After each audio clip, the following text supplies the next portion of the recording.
when you land in Kyiv, how'd I do?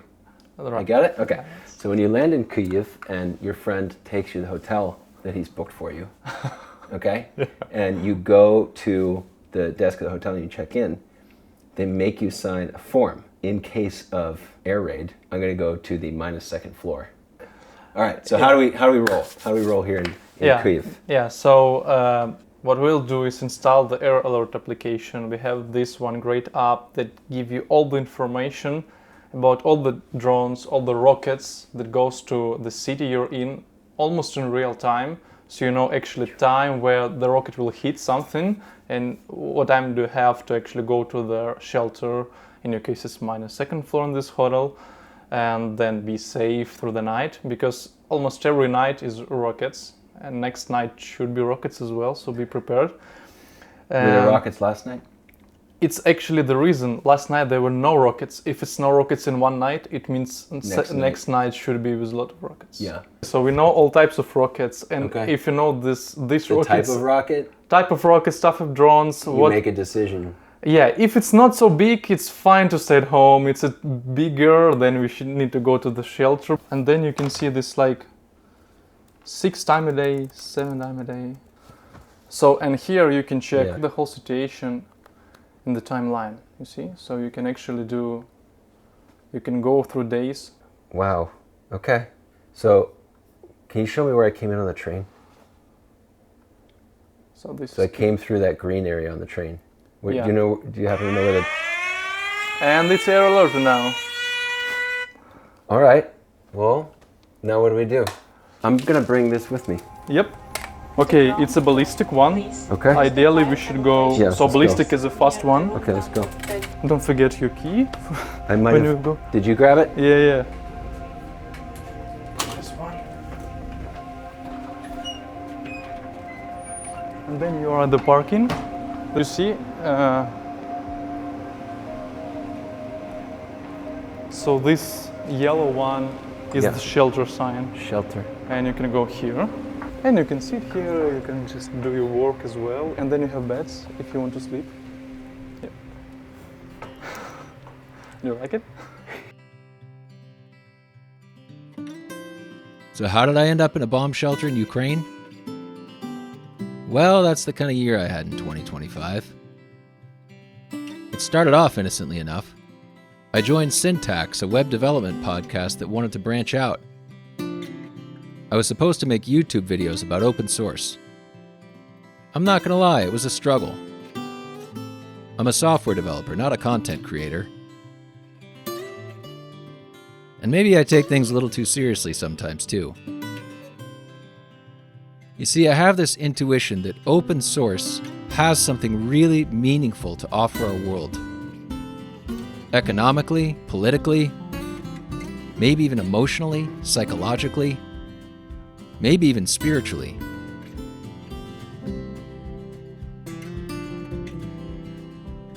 I wanted to put this intuition to the test.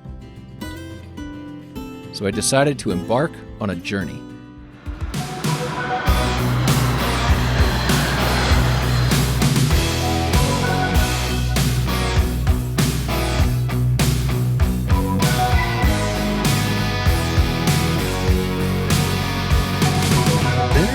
Yeah. Okay, wait, so you came out here in 97? I did. You graduated from Ambridge, what year? Ambridge, it's so crazy that you even know that. Right? That's amazing. So then you're handing out resumes, you're everywhere, you're hustling. And this grumpy old guy, white hair, like crazy. Those are resumes. You guys know how to do fiberglass? And we're like, yep. Okay, can you start today? And we're like, heck yeah, we can start today.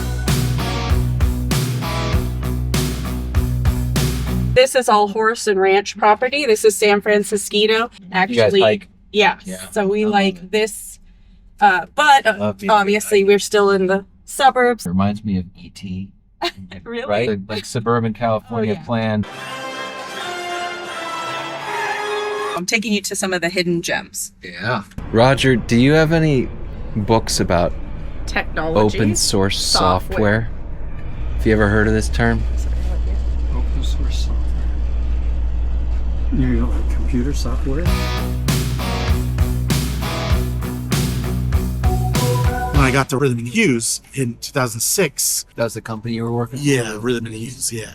Back then they used to call it one of the big five or whatever. Like there was Rhythm and Hues, ILM, Weta. And Rhythm and Hues was a great place to work. Great place to work. How long were you there for? 7.5 years. Yeah. And then the whole Life of Pi thing happened, bankruptcy, and blah, blah, I don't blah. know this way. Oh, Yeah. that's a whole. There's documentaries made on it. And stuff. Really? Yeah, it's a big, I'll go down that big, rabbit big. hole. Yeah.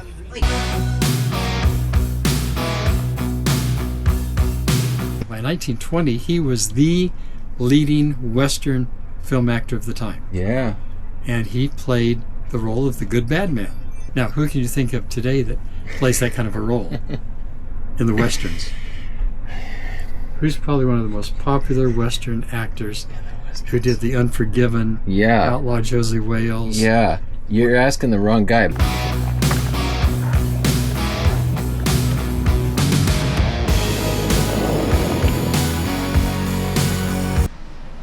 I'm going for number 6. Is that a good move? They're all good moves. Is there a conference? No, man, this is it. Oh, really? I'm here to film. Oh, I'm wow. in LA to film.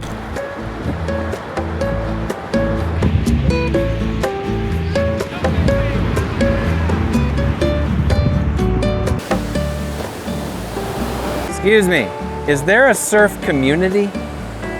Do you like know people?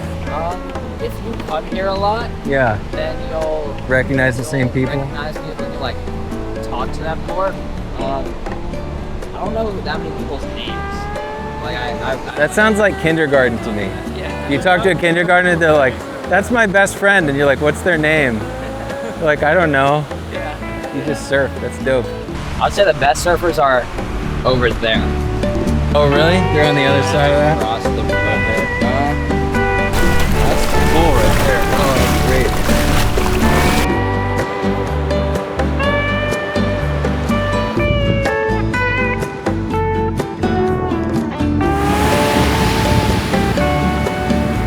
So you got guys you've been surfing with your whole life out here? Yeah. Yeah. That's great, man. Saw 3 of them as I walked up. Like, let's identify 3 guys. That's great. So we were all teenagers together. Yeah. Keep up. Pretty cool, huh? Good stuff.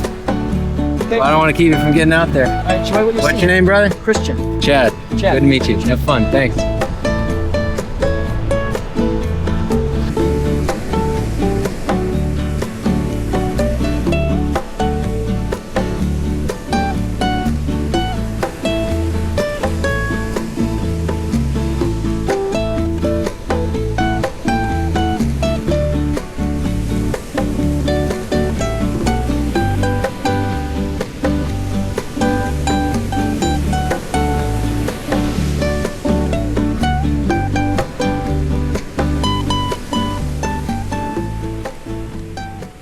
This is actually one of the highest, like most expensive places in LA.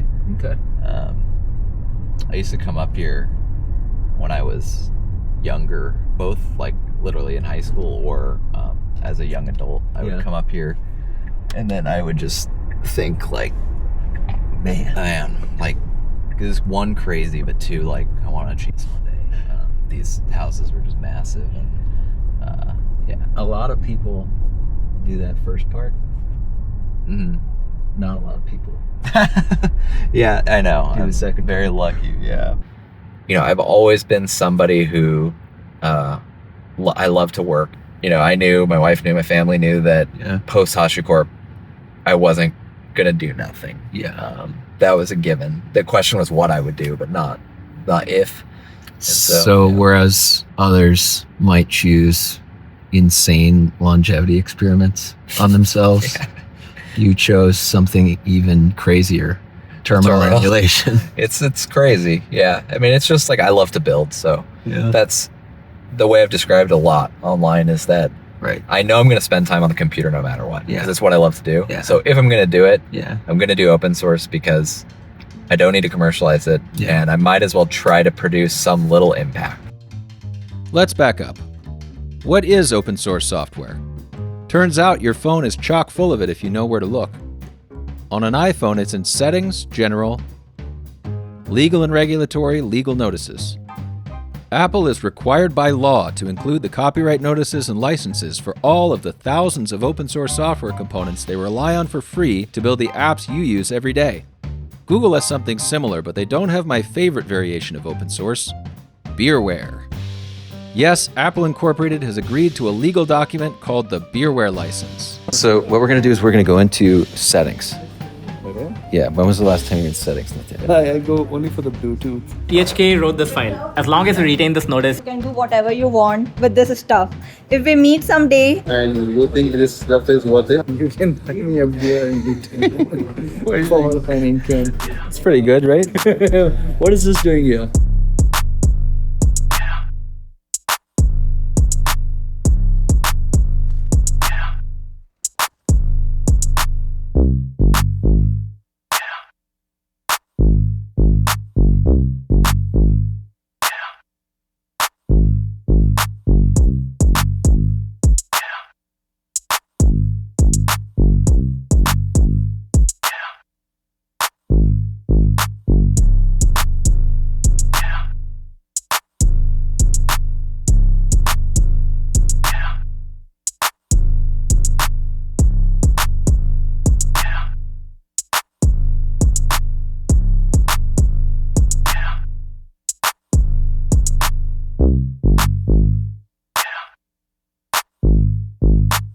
Has any company ever bought you a beer?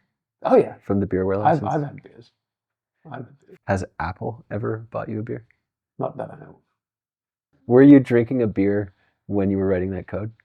Nope. Were you drinking a beer when you wrote the beerware license? Nope. No. It was as I remember it was a lark. Around 10 o'clock in the morning. Okay. And my son was finally sleeping. He was, I don't know how many weeks old at the time, not very many. Yeah.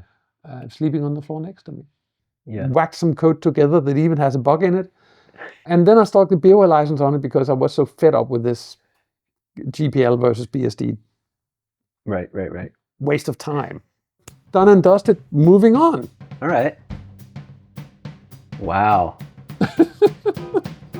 Open source has been around for a while. Long enough to accumulate several different names and acronyms. Let's have Kiran Jonalagada break it down.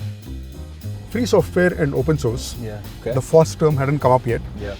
And for a while there was a competing FLOSS term as well. Yeah. I don't know if you've... Free Libra. Yeah.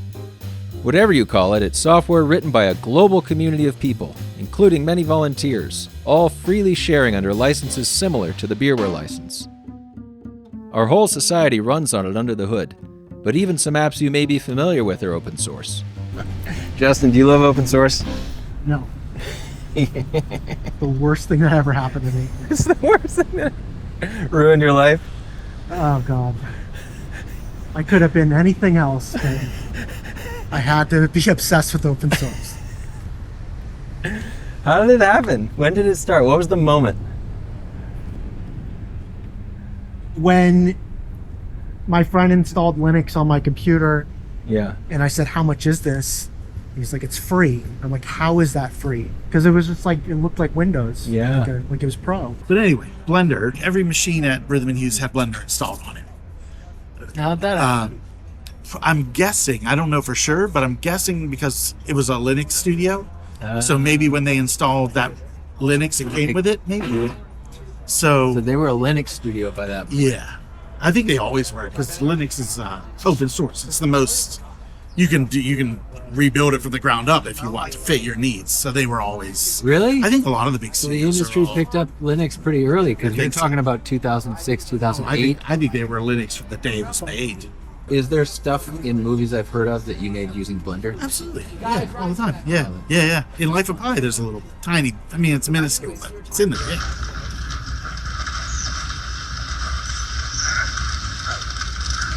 I actually keep a list at Google Doc that I've made public but not editable of every piece of free or open source software for creative stuff that I've ever found. Yeah, we want that in the show notes. When I found GIMP, I was like, what? Free Photoshop. And then you use it and you're like, whoa, this isn't Photoshop. Millions and millions of people download Blender. If there was an open source paint program that was just as good as Photoshop, billions of people would download it. I want GIMP to be every bit as successful and awesome. I want a new version of GIMP every 3 months that has mind-blowing features that surpasses Photoshop. You need the leader that is weird enough to want to make something open source. Most people aren't in that mindset, and they're like, how can I make the most money? If I'm an entrepreneurial enough person to want to start something like that, 99.99% of the world puts you in the capitalist box, right? Yeah. I think that's the challenge. I mean, yeah, man, it'd be great. Like if the right person took that on. The audience is there though, right? Yeah. Like why? Yeah, but the sustainability. And this is where Blender's interesting because they figured out a model that works for them. It's understandable if you don't really know much about open source, even if you use these apps.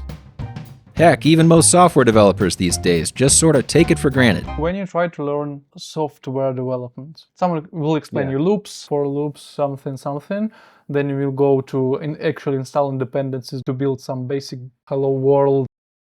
This is all your knowledge. Where in this studying is actually telling this each dependency for building. I can never repay you for. You just assumed that it was in the air, it existed, Yeah, it's just the existed environment like... that exists, and you don't know where it comes from, and you don't question it, and you don't Yeah, think about like for loops. Like, it doesn't mean I should pay someone for loops. Like, it's just in the language, I see. right? Yeah. So the same for me was dependencies, like Interesting, yeah. a part of the language. It's like for loops. Yeah, it says for loops. Coding started around 12. Yeah. That was 91. I built my first terminal emulator in 97. I was 12, and I didn't even know it was called open source then. Open source to me was the opportunity to program, because my parents, technical books are really expensive. They would drop me off at the bookstore and I would read them like a library, although it wasn't a library. Yeah, but literally Borders and Barnes & Noble. Those books gave me some academic background. They equipped me for what I should Google, and I found source code online. Yeah. I was able to read that, and that is how, as a 12-year-old going through middle school, then into high school, that was the only way I could have acquired the skills that I did. And so that's why, like, for me, once I got to the point where I started producing code as well to share with people, I didn't really think about the legal, financial, even community, because even this time I was purely just consuming. And I was like, I guess when I produce code, I'll also put them online. All right, let's see if we have some energy here. Good morning, everyone! Yeah! Today marks a major milestone for HashiCorp as it embarks on its journey as a publicly traded company. I'm sure I've told you this before, but I used to watch all your Git tip update videos and blogs, and it was like the same time that I was starting HashiCorp. And something I always said is I felt like I was forced to take VC. There was no other option. For what? For sustainability? For sustainability. Because my motivation to even start the company was simply, and I think a lot of founders start this way, open source based, but I just wanted to work on the software. You started as an open source project. Yeah, you weren't thinking, I'm making a company. This is No, not at all. All of HashiCorp's foundational technologies are open source and developed openly. That's what open source means. And and have been since your founding 8 years ago. Now, please join me in welcoming your CEO, Dave McJanet, as well as co-founder and CTO Armand Dadgar and co-founder Mitchell Hashimoto to the podium for further remarks.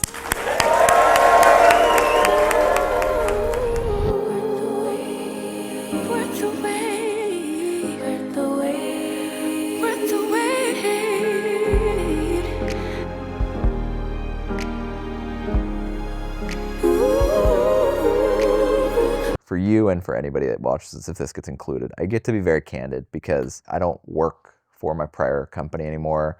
I don't own any shares in that company anymore. It's just I think that's part of the fun part about being outside. I used to have to really think critically about protecting.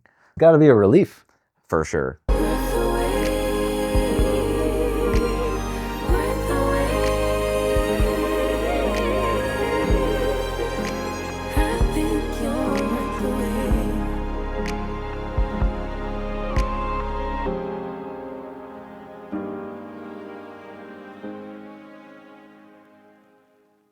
What was your identity or whatever in high school? I played sports. I was kind of a dick. I was the odd kid. I could not play soccer. What was your main sport? Baseball. Baseball. In high school, baseball. Yeah. Some of the people I met through open source are really, let's be fair, my mother would call them strange. Not like the most popular, but like in that group of people, just like played the game, but like absolutely was never going to let anyone know. I programmed computers, absolutely not. Nobody in my entire high school knew. And then I went to college and I decided I wasn't going to hide it anymore. And I went all in on being a nerd. Many of them are not people who got chosen for the soccer team. So you're the PS2 guy. Yeah, it's sort of ended up that way. God, I love this machine. PS2 Model 95. So how's the distinction in the IBM PS2 lineup? Yep. Of being one of their longest surviving machines, which is a story that we simply don't experience now. You know, everything is, I buy something, usually it's maximum for a couple of years, and then I discard it. Yeah. And it's a very different view on the world. Yeah. I came from a poor village, and there were people who could not contribute very much, but they were part of the community anyway. So do you have your phone? Yes, I do. Yes, settings. Okay. I'm in settings. All right, and then look for legal. Now look for licenses. BioWare license revision 42. Get it? 42. The answer to life, the universe, and everything. phk at login.dknet.dk wrote this file. You can buy me a beer in return. Poul-Henning Kamp. Get it? PHK? Poul-Henning Kamp? That's the guy's name. Yes. That's his email address. Yes. So this is the beerware license. Okay. So what do you think? About what? About the beerware license. I think it's interesting. I miss that space where you don't have to be like everybody else for there to be a space for you. And I can see a lot of people in open source who found that as their place to be. Hello. Hi. So, Arthur Bergman, crucially on Twitter, founder of Fastly. So, this is the only slide about Fastly. Fastly is a CDN. We are based on Varnish. I actually didn't want to do Varnish. I was a kernel programmer. Web server? Come really? on. Come on. That's for amateurs, yeah. Fastly is a cloud-based applications delivery software company that came public with a bang back in May. Explain how growth is going to happen for you as the edge grows. Absolutely.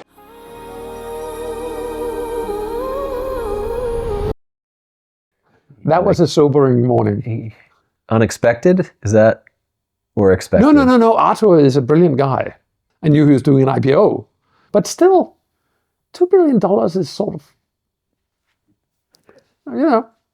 you're getting into real money real soon, right? All right, what's going on in the airport today? You never really know what to expect in the airport. We all kind of worked through the pandemic okay. And then the strikes happened, and that's when things got really bad. Everybody assumes if you're working in movies, right, you're rich. Oh my God, no. Tom Cruise is rich. Everybody you don't see on screen is trying to pay their rent. But if you're Tom Cruise... No, you're not. Harrison Ford and you're doing a Netflix show or something? Well, you know what? I bet you it is. It is Harrison Ford. There you go. There you go. Come on in.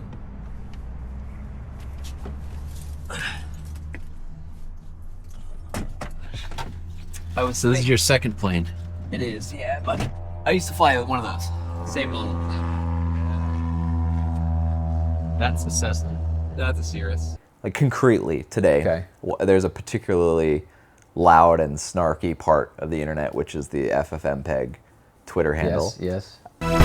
Ken, FFmpeg got a sort of a shot in the arm recently. This week, Saurav Rudra wrote about my favorite open source multimedia framework. FFmpeg is interesting because basically any time that you see video, it has been touched by FFmpeg at least once. I like some what they do. I don't like some what they do, but I see them constantly highlight this thing that I've seen other open source, sustainable open source advocates also highlight, which is they keep taking credit for the value of things like YouTube and Twitch and things like that, or they keep acting as if they're being taken advantage of with those companies using it.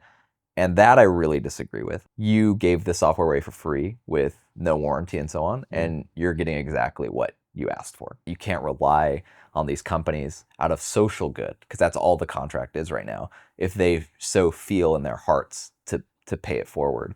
A lot of what I'm working with is this idea of the gift economy. You give gifts, you receive gifts, there's this exchange of gifts among these parties, each of whom has very different perspectives and different incentives and different motivations. But what unites us in open source is that we're participating in this gift exchange at some level. I don't think I can work with the term gift economy. Okay. As soon as you call it an economy, I have this, it has to balance at zero at the end. You can hear the two words fighting, and there's only two words in the concept. So it's like, it cannot get more this bad divorce vibe than that, can it? I think it's about community. If you find a community and you agree with their reason for being, you can choose to join it. And the assumption is that you will pull the right way. Would I like people and companies to be nicer to each other and try to work together to bring us to a better place? Oh, absolutely. But is it possible? Is the fundamental idea behind a company as we do them these days compatible with quality of living? Good news for FFmpeg. The project is set to receive $100,000 from Floss/Fund. And what is Floss/Fund? It is a program launched by Indian stockbroking firm, I'm going to try to say this, Zerodha,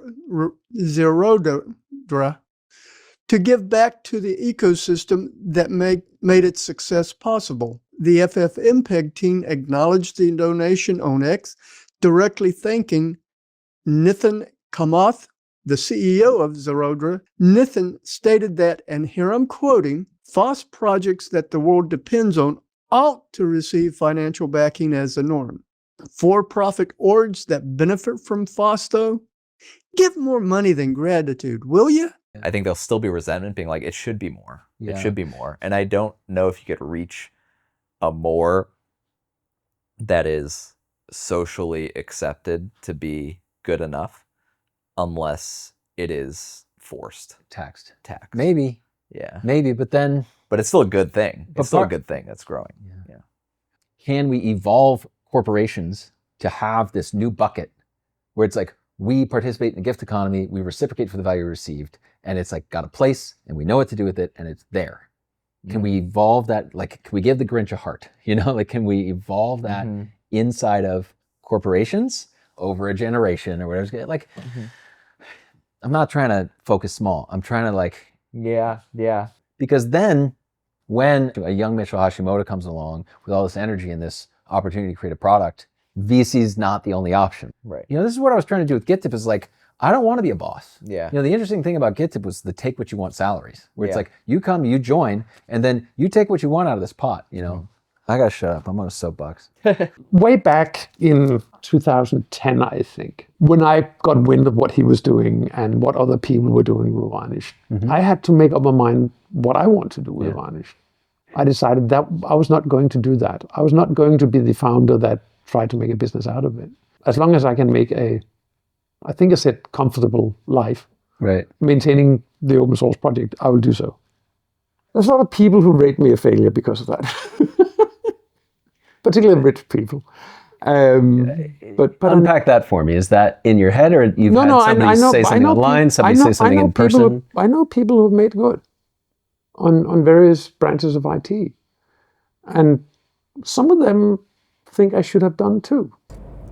So the state of Kerala, the Minister for Health over there during the pandemic was a lady named KK Shailaja, and she was super effective at it, and she actually won a prize for it, and she declined it. She said it was group effort. The community did it, not me. $2 billion. That was the IPO. $2 billion, yeah. And if I had a 10%, if 10% of it was him starting from Varnish, right, that would be 200 million for me, wouldn't it? And it's like, that kind of amount, you can't prevent your brain from going there, no matter how hard you try. So was it days, weeks, months that you were? No, it was wrestling with this. No, it was basically my morning cup of tea. Yeah. I put my feet up in the window. I have a window that faces east, so I have the sunrise. I put my feet up. I drank my tea, and I decided, nope, I wouldn't have decided any other way. Yeah. So it wasn't a difficult. You said it was. I forget the word. We'll check the tapes. Thought-provoking. Yeah. Right. Yeah. But that doesn't mean you have to feel sorry about it. Yeah.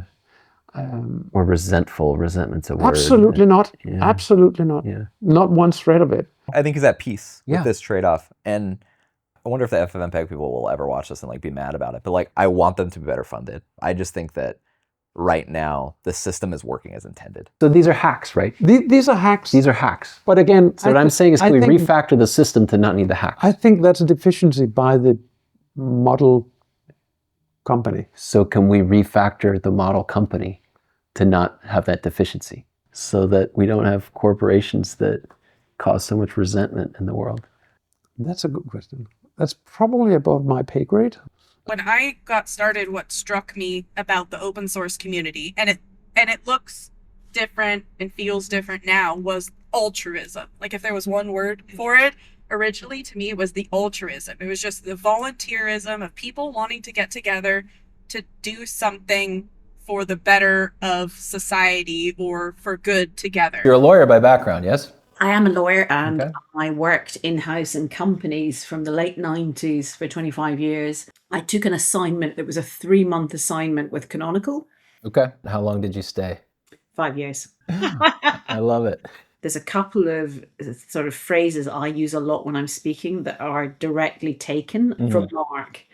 And one of them is around open source being whatever it has been to you as you've come to it, because people come to it in lots of different ways, right? And there are the people who've come to it commercially, who believe that open source is a way of commercial collaboration. There's your community people who, depending on when they engaged, really believe in the belief system that I believe in, which is the collaboration, the sharing, the democratization of technology. I hate to say it this way, but it's probably my way of building a church, the way my great-granddad did it.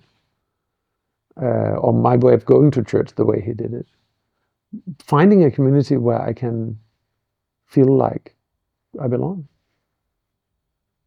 Then I came to companies and I really got involved in the community and working with maintainers and the public maintainers at companies. And people want to be able to do it, but they need to get paid to do it, or they want to have a career on it. They need to be able to survive. Yeah. Being a part of that, like, probably, naive, just, it's just all about altruism, to, there's so much more to it than that. IBM is buying HashiCorp for $6.4 billion with a B. That's 4 months after HashiCorp rug pulled their entire development community and ditched open source for the business source license. I was already well on my way out. I was notified of the change only weeks before they were going to do it, and they were going to do it with or without me. Yeah, of course. But I personally wrote up a internal thought piece about it years prior. I guess you would call it wargaming. You think through possible scenarios. We weren't planning on doing it at all. It was just like, I have time. Let's play out the scenario. I remember writing that I believe there's a 100% chance that Terraform will fork. HashiCorp falling today down about 4.5%. Joining us now is the CEO, Dave McJanet. Dave, good to see you. There's been this bit of a community revolt over Terraform.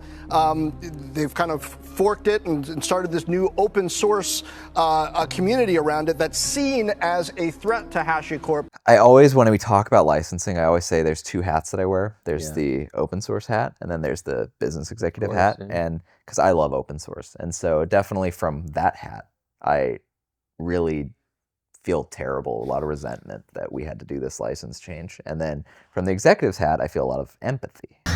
We have a full safety pamphlet. And what are the requirements? You have to go through if like kind of, yeah.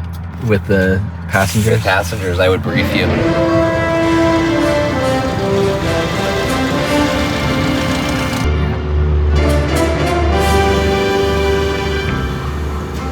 Yeah, it's comfortable back here. My wife says, because when she sits up there, she always tells me the seats are better back here. Really?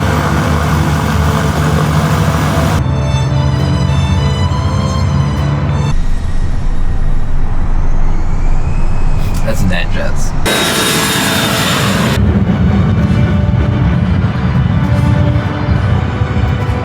Well, Mitchell, thank you so much. Thank It'd be you. fun to go up someday. But we will go up one day. Fun to hard to fit in the schedule. Fun today. to see it. Yep. That's the way I word is I wish it could have gone another way. Yeah. But I'm not mad about it. To me, that's so much of what's fascinating about open source as like a social experiment. Mm-hmm. The resentment, the anger, the gratitude, the entitlement. Because it does seem that we've got these two really different logics at play that open source is like at the confluence of. Mm-hmm. I mean, it's the market and the community.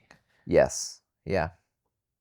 Yeah. And it's, and there are, in most cases, they're competing. Not competing financially, I mean, just like ideologically. They are perfect, and we are not. Birds are perfect? Yes, of course, because only birds survived during 5 global catastrophes. Yeah. From Why? her point of vision, it looked like we are in the cage. Yeah.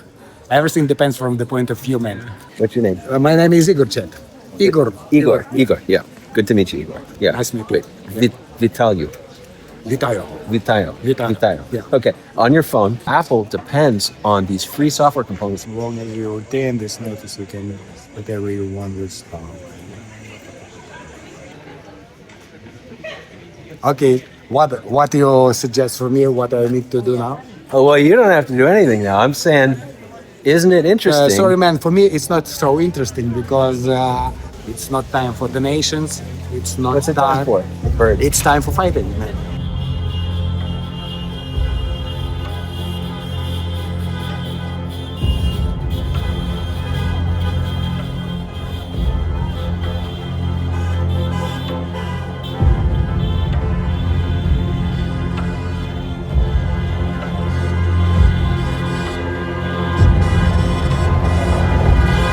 I was in Lviv a week ago. Mm-hmm. There was no alerts. I was in Zakarpattia. There were no alerts. It's like a different life there. Actually, I'm in Europe already. Attention! The air alert is over. May the force be with you. Yes. Attention! The air alert is over. May the force be with you. Force be with you? So jokes and humor is one of the parts we stay strong. Maybe that's why a lot of people hate us on Twitter when we joke from Drizzle account, but this is our way just to go away from all of this. Yeah. So maybe it is. Well, and it certainly is how you do good on Twitter.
So I'm, I guess, most known for creating Leaflet, which is an industry standard JavaScript library for interactive maps. I have a bunch of different projects. Like the most, I guess, famous one is WTF.js.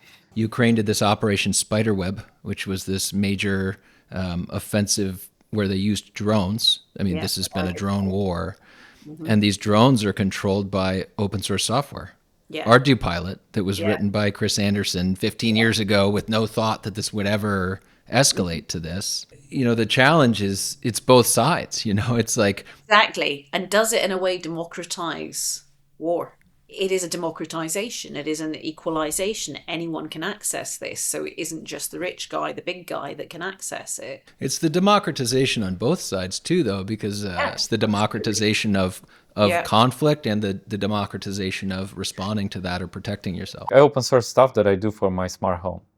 This is more practical for me now, and like I solve real problems at my home, and I try to open source stuff for the community. I mostly focus on libraries in .NET. For me, I guess open source, I mean, it is both complicated and it's also an escape, I guess, from the reality, because it's the one thing that existed for me before the invasion that is like familiar and hasn't really changed much. What has it been, 3 years, I guess, since the invasion began? You kind of have to look for ways to live a semblance of normal life in order to stay sane. Open source has been that for me for the most part. Do we even know that we're talking about the same thing when we say open source? When we say open source. I've seen your videos and I saw the one with David. I understand where he's coming from. I know other people than him that has that attitude. That open source is my private space. That's my free room. There's nobody is yelling at me. I'm just doing what I want to do. Sort of open source as therapy. Maybe. Open source for me is kind of a meditative experience because I really love to like write beautiful and elegant code and obsess over how beautiful it is, the harmony of it all. Like, and it really helps. I'm also a musician. I'm writing songs and I'm leading a band. And so when I'm writing songs, I think I get into a similar state to when I'm writing code. Code is like poetry to me, and I think coding is art. So. It pays as well as art. You do open source. A little better. A little better.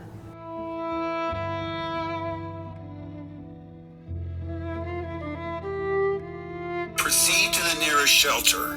Don't be careless. Your overconfidence is your weakness.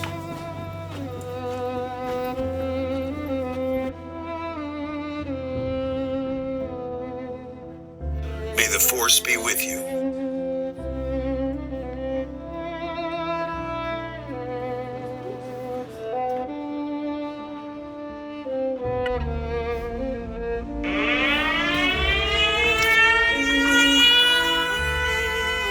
Attention, air raid alert. Proceed to the nearest shelter. Don't be careless. Your overconfidence is your weakness.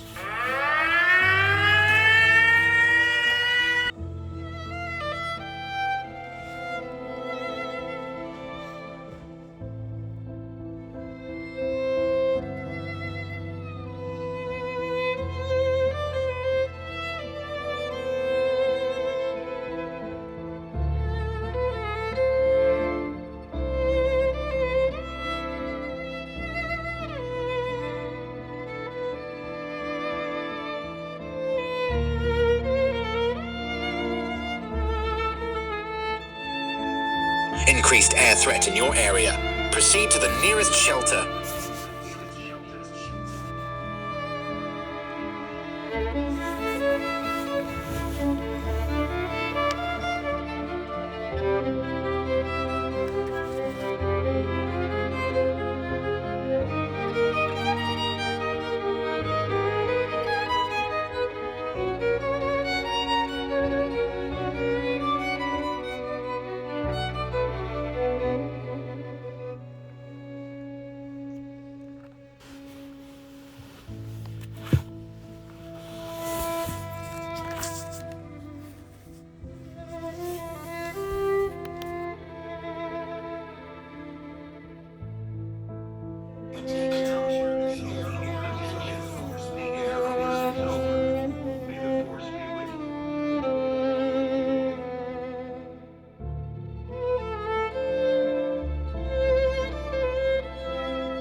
The most time I've spent outside the war is 1 month.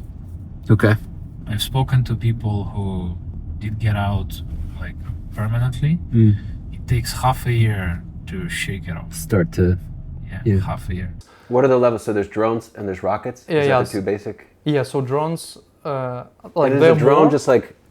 I think of drone and I think of like a little commercial. No. It's big. It's big. Yeah. And the sound of a motorcycle, like imagine really loud motorcycle. Okay. And you hear a lot of loud motorcycles on top of you. In the air. In the air. And they're also really terrifying when you go through the streets and you hear the motorcycle going near you. And it's like, okay, it's a drone, but it's motorcycle. I don't know if you heard an explosion or a rocket. I didn't hear an explosion. Didn't hear. I didn't hear. Have you been to a zoo and hear a lion roar? Yes. Yes. How big was he? Yeah, bigger than me. Bigger than you. You could hear this overwhelming. In your chest. Like you understand that this is an overwhelming power. You would be able to do nothing against. So the missile explosion is like 100 times beyond that. But for drones, you can hear them and they're not so fast as rockets. So if you have air alert, you have like 20 minutes to go downstairs. If it's a rocket, it's 1 minute. They're going faster than their sound.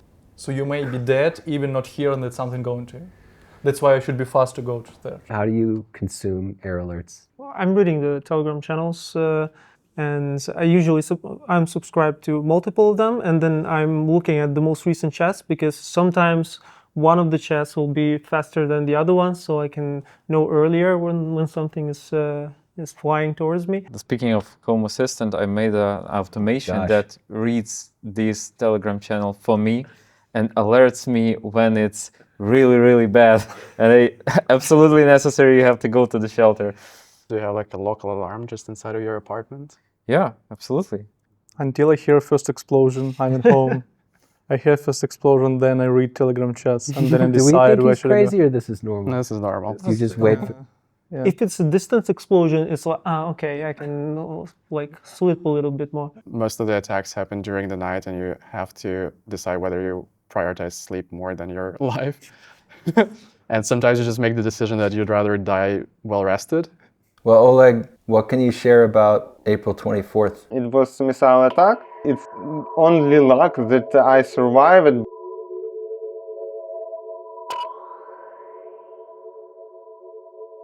My wife was in one footstep from me, and she have no chances. You lived in an apartment building, yes? Yeah. Yeah. What floor? It was first floor, and the building has only 2 floors. Did I understand you right? It did directly hit your building? Yes, it directly hit my building, and neighborhoods, apartments totally destroyed, and even fundament, there is no fundament there. The foundation, is that what you mean? Yeah, foundation. Yeah, fundament. Yeah. Me and my wife, we sit in the chairs on our balcony, you see the smoke on the horizon in different places, and we like drink some tea or something like that, and then go to sleep. That's a crazy experience, actually. Yeah. So you were on the first floor, and it's a 2-story building, so the whole thing fell on you. Yeah. Yeah. Exactly. And could you move anything? Could you move your arms? Could you? I could move only with arms. I was sitting something around like that, and my head was stuck, back stuck. I started to ask my wife, and didn't hear anything, so I realized that she passed away. After 7 hours, in the morning, they actually found me, and it was great. A few months back, a ballistic missile hit a residential building, and there were a lot of casualties, a lot of death. And I saw that place from my balcony, and there was not a lot of smoke. The building got destroyed, a lot of people died, and almost no smoke. It's weird in a way that things that do the most damage in terms of human lives are not the one that look like in a movie, the Big Bang. So really, I mean, a missile, a rocket hits your building, there's no chance. Is there something you could have done differently? Maybe I can go to the metro station, but I need to take around 10 minutes to go there, and who knows what will come on the way. How long were you in the hospital? Around 3 months. You didn't have any broken bones? Yeah, it was really, really luck for me. Wow. But it was your muscles. Your muscles were crushed. Yeah. What was it like coming back to GitHub for the first time? I felt like some parts of life, I don't know, maybe restored, and I needed it. Yeah, actually.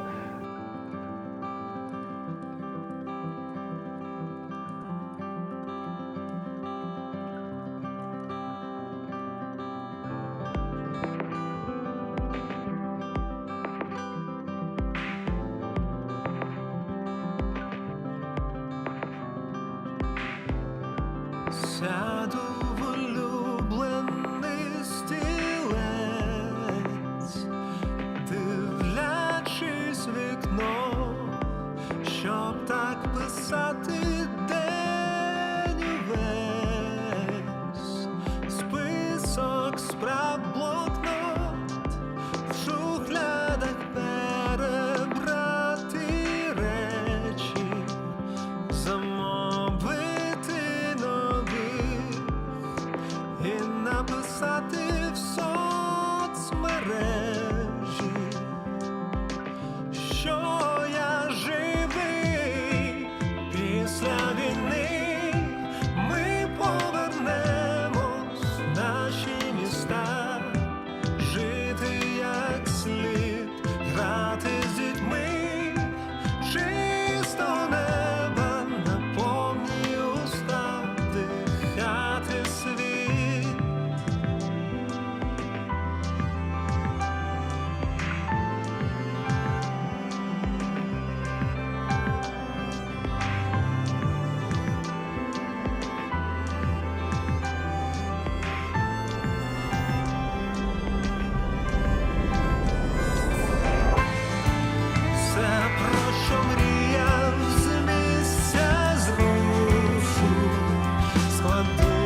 the ritual required him to make an offering to Brahmins. In the absence of a Brahmin, feed a cow or a crow.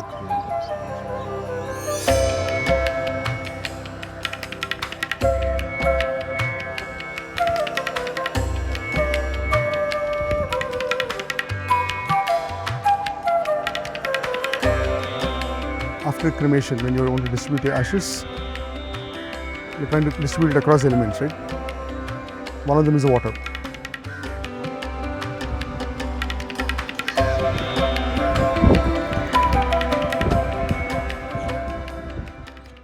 Nitin, can I ask you to introduce Kailash? You both have known each other for over 10 years, right? Tell us about things that we don't know about Kailash otherwise. So, K, as we call him, is like my spiritual guru. I think some of the things that the world doesn't know about him is materially how content he is. He cares quite a bit about free and open source. Hi, Kailash. Hello, Chad. How are you? Good, thank you. How are you? Overwhelmed. I got you. Yeah, I'm following you guys. Do you want to walk away? No, I'm with you. I'm up for whatever.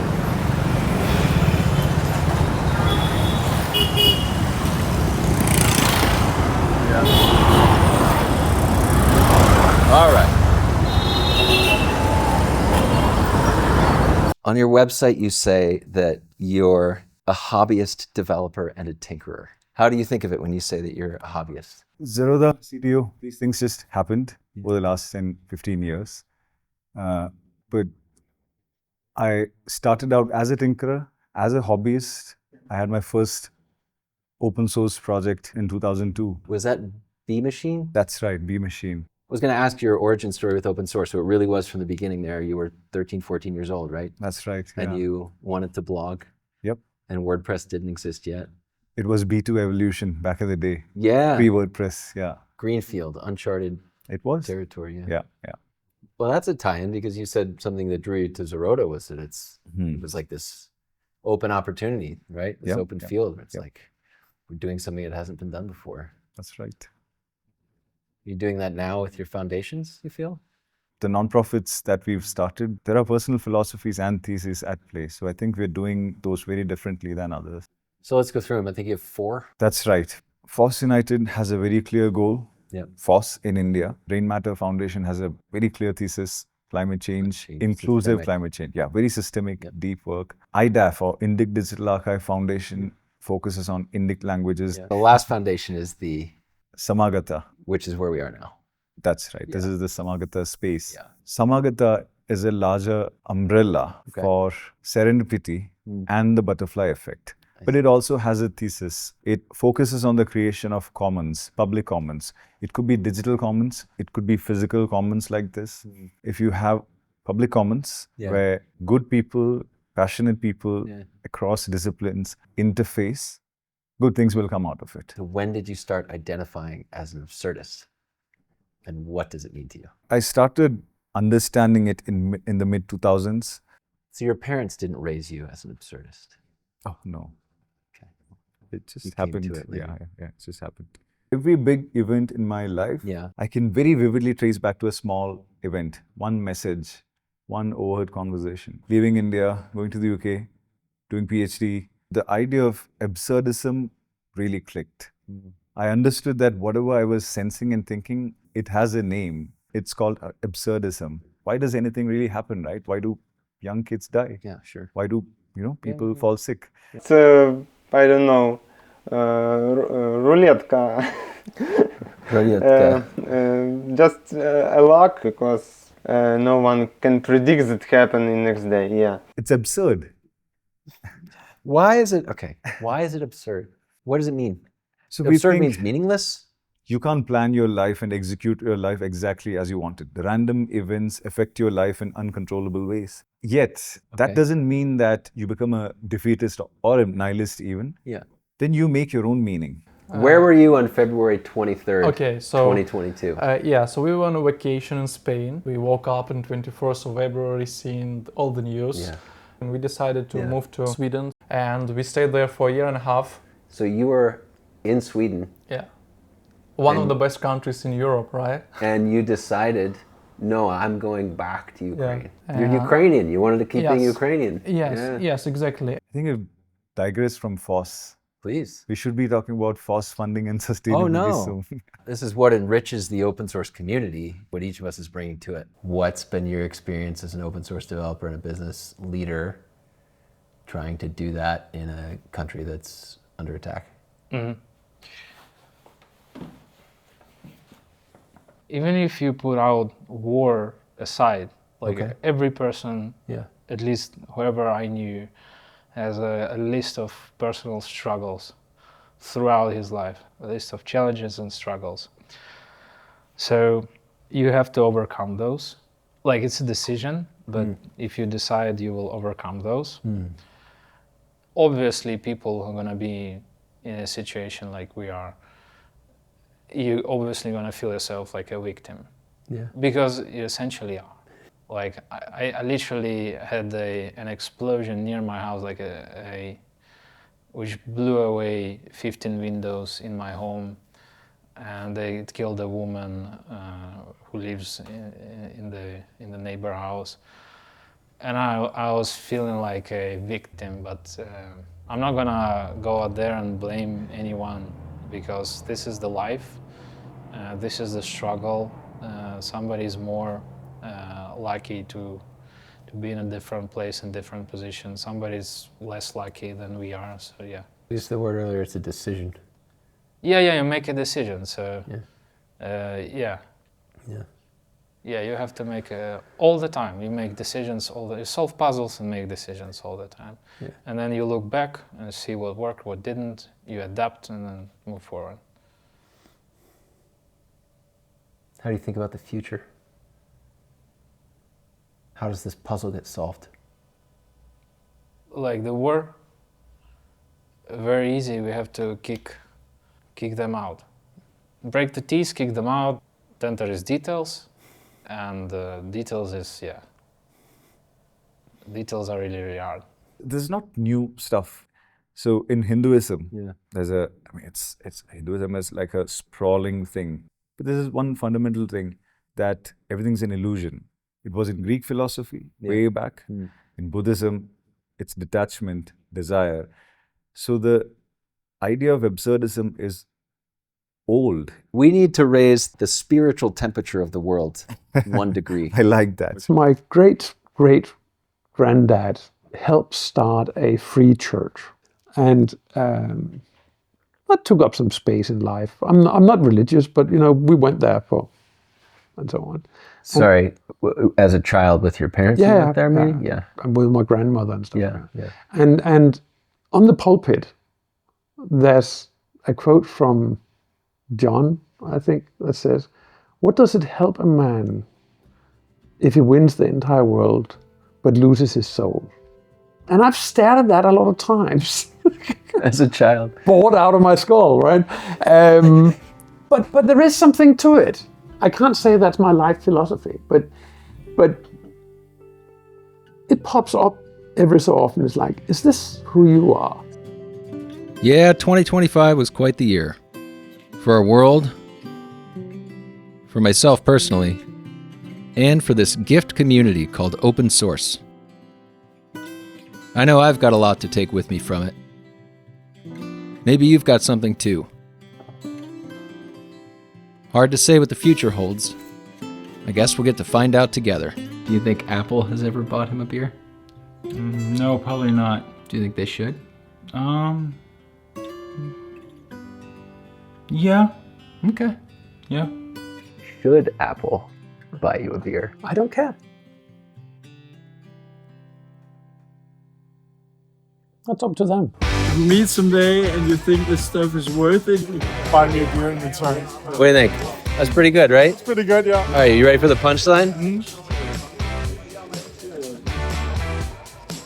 Poul-Henning. That's Paul. This is Poul-Henning Kamp, right here. And He wrote that.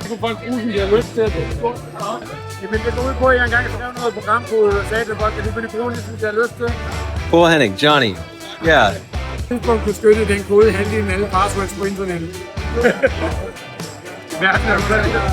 You know each other?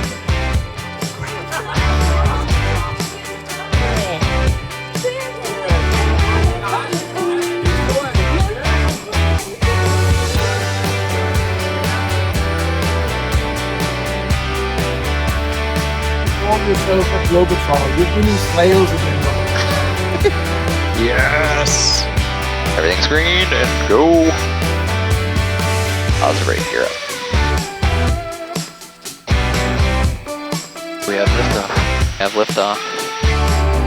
Tower Cessna 230 will be making the next landing at full stop. Contact Oakland Center, I'm straight west. Right center, yeah. Gorgeous up here. Delta 902. Yeah.